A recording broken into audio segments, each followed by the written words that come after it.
is Ranjit, manager, learning and development and co-author of the book Winning It Together. जैसे आपने KPIs की video 1 देखी होगी, I trust you. Video 2 में आपने लर्न किया होगा कि KPIs की क्या इंपॉर्टेंस होती है. आज आपको एक बड़ा जबरदस्त और क्रांतिकारी एग्जांपल देंगे. एक रिसोर्स की बात करेंगे, एक पोजीशन की हम बात करेंगे, उसके रोल रिस्पॉन्सिबिलिटीज के अंदर KPIs को हम आपको प्रैक्टिस करके बताएंगे कि एक स्मार्ट KPI होती क्या है. हम अज्यूम करते हैं कि एक ऑर्गेनाइजेशन है, उस ऑर्गेनाइजेशन के अंदर एक सप्लाई का रिसोर्स काम करता है, सप्लाई चेन मैनेजमेंट का काम करता है, प्रोक्योरमेंट का काम करता है, इन्वेंट्री मैनेजमेंट का काम करता है, जिसमें उसका जो रोल है वो वेंडर मैनेजमेंट है, प्राइस निगोशिएशन है, प्रिफर्ड वेंडर प्रोग्राम लाकर और उनके साथ नेगोशिएट करके best of the best market में चीज देनी है, मींस ऑर्गेनाइजेशन को देनी है. और उसके बाद जब वो वेंडर्स की लिस्ट लेकर आएगा, उसमें 3 या 4 या 5 ऐसे वेंडर हो जो एक ही नेचर का काम करते हो. कभी भी वो सप्लाई चेन वाला मोनोपोली वाला वेंडर नहीं लाएगा. अगर लेकर आएगा तो वो प्राइस के साथ खेलेगा, या तो वो सप्लाई को रोक देगा, या डिमांड की जो स्टेटिस्टिक्स हैं उनके साथ खेलेगा. जब इस तरह की चीजें वो करेगा तो पूरी ऑर्गेनाइजेशन को मसला होगा. तो एक सप्लाई के बंदे के अंदर हम आज बात करेंगे स्मार्ट KPIs क्या हो सकती हैं. उन स्मार्ट के क्वेश्चंस मैं आपसे पूछूंगा और उनके क्वेश्चन के आंसर भी दूंगा in the capacity of supply professional. तो अज्यूम करते हैं एक हमारे पास मिस्टर असिस्टेंट मैनेजर है और he can be a manager. Assistant manager है, he can be a manager. He can be a manager पे एक चौथी वीडियो बनाऊंगा, लेकिन आप इसकी जर्नी देखिए, आप इसका काम देखिए, उसको क्या करना चाहिए अपनी KPIs को मीट करने के लिए. So number 1 specific. स्मार्ट का पहला लेटर क्या है? स्पेसिफिक है. और उसका क्वेश्चन बनता है what exactly an indicator of success. एक सप्लाई प्रोफेशनल के लिए जो असिस्टेंट मैनेजर है आज की तारीख में, सबसे बड़ा टॉप क्लास का इंडिकेटर उसके लिए क्या है? सबसे बड़ा इंडिकेटर ये है, उसको पता होना चाहिए ऑर्गेनाइजेशन इस 2021 में किस पहलू पे काम कर रही है. Most of the time organisation काम करती है कॉस्ट इफेक्टिवनेस पे, कॉस्ट ऑप्टिमाइजेशन पे. I am not using wrong word, cost minimisation. This is a wrong concept. हम क्या यूज करेंगे? Cost optimisation, cost effectiveness. जब ऑर्गेनाइजेशन का जो नीड है उस सप्लाई वाले को पता होना चाहिए, जो हमने 2 वर्ड्स अभी यूज किए, कॉस्ट ऑप्टिमाइजेशन, कॉस्ट इफेक्टिवनेस, तो हर जगह जब प्राइस नेगोशिएट कर रहा होगा तो कॉस्ट इफेक्टिवनेस और कॉस्ट ऑप्टिमाइजेशन वो माइंड में रखेगा. ऑर्गेनाइजेशन का जो सेकंड थॉट है फॉर 2021, बॉटम लाइन को इंक्रीज करना है, मींस प्रॉफिटेबिलिटी को इंक्रीज करना है. तो जो प्रोक्योरमेंट वाला असिस्टेंट मैनेजर, सप्लाई वाला असिस्टेंट मैनेजर, इस तरीके की वो प्रोक्योरमेंट करेगा कि ज्यादा कॉस्ट ना हो बल्कि वैल्यू ज्यादा हो.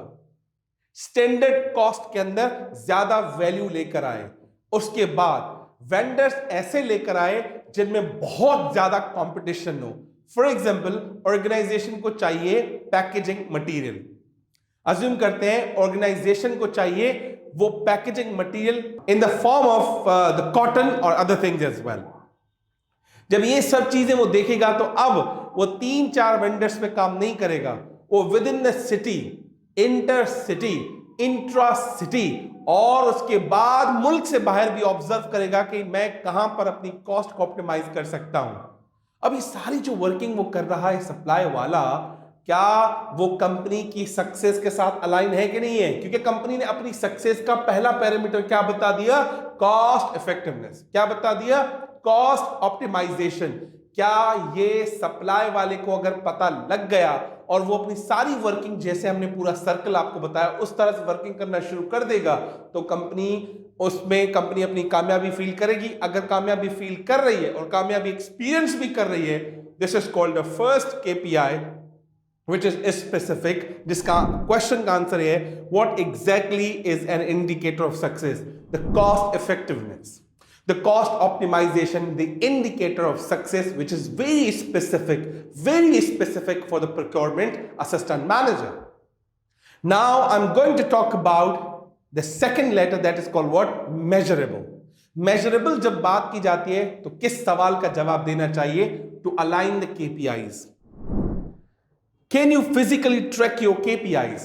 तो मेरा अगला सवाल जो असिस्टेंट मैनेजर प्रोक्योरमेंट है, असिस्टेंट मैनेजर सप्लाई है, उससे सवाल होना चाहिए कि क्या आप जो केपीआईज बना रहे हो उसको फिजिकली ट्रैक कर सकते हो कि नहीं। वो जब भी कोई चीज को प्रोक्योर करेगा मार्केट में, अगर मार्केट में कॉस्ट इफेक्टिव चीज मिल रही है, सिर्फ उसी को प्रोक्योर किया, क्वालिटी को माइंड में नहीं रखा, लॉजिस्टिक्स को माइंड में नहीं रखा, और उसकी प्रोक्योरमेंट की from the point of order to time of delivery को माइंड में नहीं रखा, फिर ये केपीआई आपकी क्या हो जाएगी? फ्लॉप हो जाएगी, वेस्ट हो जाएगी। उसको करना ये चाहिए कि जिस वेंडर के साथ वो काम कर रहा है उसकी फिजिकल स्पेस पे देख कर आए कि वो क्या मैन्युफैक्चर करता है और क्या चीजें दे सकता है।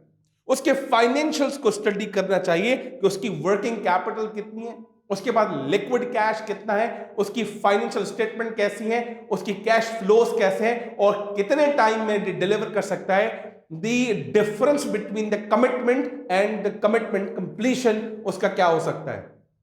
उसके जो मार्केट के अंदर जिस वेंडर के साथ वो काम कर रहे हैं, क्लाइंटेल के साथ काम कर रहे हैं, उनकी लिस्ट भी इसके पास मौजूद होनी चाहिए। वो फोन उठाए और सबको कॉल करे। ये जो पूरा साइकिल हम आपको बता रहे हैं, ये क्या है? फिजिकल मेजरमेंट ऑफ केपीआईज है। जब इन सब का आंसर मिल जाएगा तो हम प्रोक्योरमेंट असिस्टेंट मैनेजर पूछेंगे, क्या आप टाइमली डिलीवरी करा सकते हैं? क्या पेमेंट के टर्म्स एंड कंडीशन जो हमारा 60 डेज, 90 डेज, 180 डेज है, उस पर काम करवा सकते हैं? क्या आप हमें मार्केट से बेहतर चीज दिला सकते हैं? जो एग्जिस्टिंग वेंडर्स हैं वो टेक्निकल फिटनेस ISO सर्टिफाइड वाला वेंडर हमें दिला सकते हैं? क्या आप हमें ऐसा वेंडर दे सकते हैं जो हमें काम पे या ड्यूरिंग द प्रोसेस कभी धोखा ना दे? ऐसा वेंडर ला सकते हैं? If yes, it means you can measure the KPIs physically. उसके बाद डॉक्यूमेंटेशन जब होगी, कंपैरेटिव एनालिसिस निकाले जाएंगे, vendor 1, vendor 2, vendor 3, vendor 4, vendor 5, इन सब के कंपैरेटिव्स बना के दे सकता है।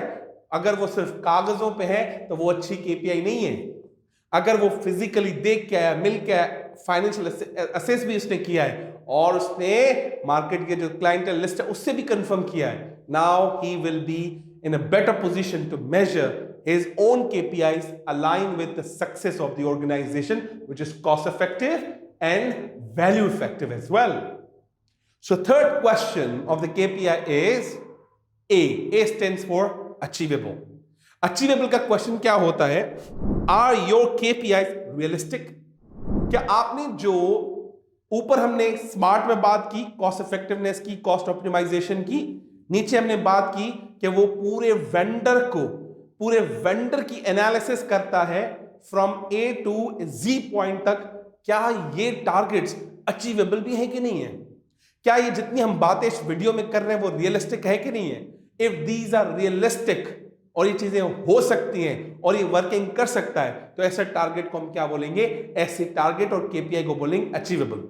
अगर मैंने कहा कि कोई चीज मुझे लाहौर से मंगवानी है, कोई चीज मुझे चाइना से मंगवानी है, कोई चीज मुझे यूरोप से मंगवानी है, तो he should calculate the time, price, cost and the bottom line effect as well. और most of the time procurement काम किसके लिए कर रहा होता है? विद इन द ऑर्गेनाइजेशन किसी फंक्शन के लिए काम कर रहा होता है। जो फंक्शन है, अगर मैं सप्लाई हूं और एचआर को मुझसे काम चाहिए, तो HR is function and function is customer for me. मुझे कस्टमर की डिलाइट भी देखनी है कि जो टाइम पीरियड और जो बजट के अंदर उसने मुझे चीजें रिक्वायर की हैं, जो प्रोग्राम्स उसने मुझसे मांगे हैं, जो स्टॉक उसने मुझसे मांगा है, अपने टाइम पे डिलीवर करूं with 150% amazing quality. If I can do that, yes, that is achievable targets. If you do that, it means your KPI is realistic. The fourth point that is outclass, that is what R. R means relevant. Relevant जब हम बात करते हैं तो उसके लिए question deliver करते हैं और उस क्वेश्चन का फिर आंसर करते हैं। Do your KPIs reflect overall goals of the business? Overall goals of business होते क्या हैं? To manage the financial performance. To meet with the strategic goals of the business. Strategic goals के अंदर क्या आता है? Corporate performance, organizational goodwill, the people who work in the organization, the profitability, the revenue or sales, the position in the market, market capitalization and market growth, ये सब चीजें उसके अंदर आती है बिजनेस ऑब्जेक्टिव के अंदर। जब हम बात करते हैं रेलेवेंट की, कि जितनी एक्टिविटीज हमने ऊपर एक्सप्लेन की, जिसमें कॉस्ट ऑप्टिमाइजेशन था, वेंडर प्रोग्राम था, और उसके बाद हमारे पास अमेजिंग क्वालिटी अचीवेबिलिटी थी, ये तीनों आपस में अलाइन है, और तीनों अलाइन होने के बाद बिजनेस गोल के साथ भी इंटीग्रेटेड है, तो समझ लीजिए ये रेलेवेंट है। बिजनेस का फॉर एग्जांपल कॉस्ट ऑप्टिमाइजेशन मसला नहीं है, बिजनेस का सबसे बड़ा मसला है पैसे लगाओ, पैसे खर्च करो, क्वालिटी लेकर आओ।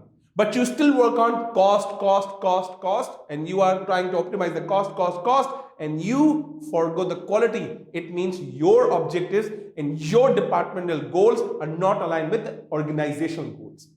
तो सबसे टॉप क्लास क्वालिटी क्या है कि जिस बंदे को ऑर्गेनाइजेशन गोल समझ में आ गए, ऑर्गेनाइजेशन की नीड समझ में आ गई, और उसके बाद तमाम केपीआईज को उसके साथ जोड़ दिया, तो उसका डायरेक्शन क्या होगा? पैरेलल होगा। उसका डायरेक्शन रेल की पटड़ी की तरह पैरेलल होगा। उसके अंदर कहीं पे भी डिस्टेंस लेकर जाओ, डिस्टेंस इक्वल होगा। जहां डिस्टेंस इक्वल नहीं होगा, कम हो जाएगा, बढ़ जाएगा, रेल पटड़ी से उतर जाएगी। that train is the company's objective, and the patdi is your objective. If both are not aligned, you will go nowhere and you face the very bad accident. So उम्मीद करता हूं ये आपको समझ में आएगा. Now the last part of the day is time frame. When KPIs be met, most of the time हम KPIs बनाते हैं, कहते हैं लॉन्ग टर्म KPI है, शॉर्ट टर्म KPI है. No, this is not the answer for the KPIs. KPIs should be quantified into the years, into the months, in days, in weeks, in hours. If any of the KPI that you draft, Mr. Supply, Procurement Assistant Manager, if you draft, if you write, if you craft any KPI, you should set the timelines. For example, I'm a function and I need a furniture. For example, I'm a department or a function. I need renovation of a department. If I am asking you to produce raw material to me, एक तो realistically आप vendor पे dependent है, I know that. लेकिन उस vendor को negotiation करने के बाद कितना टाइम कम करके फंक्शन की नीड को पूरा करते हैं, that is called what? Time bound and time frame. Vendor आपको टाइम दे रहा है 90 दिन का, और फंक्शन को नीड है वो चीज 40 दिन के अंदर. तो आपकी टाइम बाउंडनेस क्या होनी चाहिए? Minimum 35 days. जब आप 35 डेज पे क्लोज करेंगे, तब जाके आप डिपार्टमेंट के पास चीज लेकर आएंगे. डिपार्टमेंट के पास 5 दिन का मार्जिन होगा, वो ओके करेगा, एक्सेप्ट करेगा या रिजेक्ट करेगा. अगर डिपार्टमेंट को 40 दिन में 40 दिन की चीज डिलीवर कर दी, तो भाई वो स्क्रूटनी कब करेगा, वो उसकी एनालिसिस कैसे करेगा, उसकी फिजिबिलिटी कैसे बनाएगा. सो 90 days of the vendor, 40 days of the function. You should have arranged the things 5 days before of that, ताकि तुम अपना टाइम मैनेज कर पाओ proper. If you can't manage this, your KPI will not be time bound and time frame. अगर गलती से तुमने function की नीड 40 दिन थी और तुमने 40 से 45-50 दिन लगा दिए, it means your KPI is a flop. Your KPI is no more workable for function. अगर ये बिहेवियर क्रिएट हुआ, it will drive customer dissatisfaction. And if customer is dissatisfied, remember, organization is dissatisfied. When organization is dissatisfied, organization is too much ruthless. It will make you dissatisfied. So it is your choice, my friend. It is your choice whether you want to run with the speed of organization or you run with your speed. If you run with the speed of the organization, that is called outclass KPI. But if you want to move faster than the organization speed, then you are called 150%. Because most of the time, organization need कि तुम जाके उसको suggestion दो. Organization को बहुत तड़प होती है तुम उसको जाके KPI समझाओ, ना कि organization तुमसे बैठ के तुम्हें KPI सेट करवाए. If ऊपर से नीचे आ रही है, it means you have to be only efficient. लेकिन अगर तुम सजेशन भी ऊपर टॉप पे दे रहे हो कि सर केपीआईज ऐसी बननी चाहिए, केपीआईज स्पेसिफिक होनी चाहिए, केपीआईज मेजरेबल होनी चाहिए, अचीवेबल होनी चाहिए, केपीआईज रेलेवेंट होनी चाहिए, टाइम बाउंड होनी चाहिए, और तुम प्रूफ भी करके देते हो, you will be the superstar for the organisation. And उम्मीद करता हूं आपको स्मार्ट केपीआईज आसानी से समझ आएंगे। ये एग्जांपल हमने सप्लाई पे प्रोक्योरमेंट में दिया था। अगली वीडियो में हम KPIs for human resource management पे बात करेंगे। तब तक के लिए अपना बहुत सारा ख्याल रखिए। चैनल को लाइक करें, शेयर करें, मुझे कमेंट्स दें और सब्सक्राइब करें। और आपको बता दूं कि एक और क्रांतिकारी आदमी आ गया जो HR और L&D में काम कर रहा है। Thank you very much.